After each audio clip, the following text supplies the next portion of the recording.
Welcome to this new Xara integration series. In this video, you will learn how to add an Appointlet widget block to your website, allowing visitors to book meetings with you.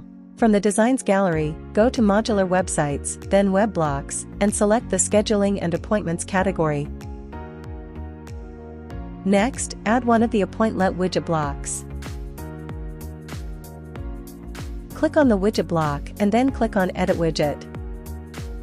Click on Edit to Browser. Once on the Appointlet website, click on the Share button from the Pages tab and click on Embed on the website. Select the desired type of embedded option, then copy the embed code.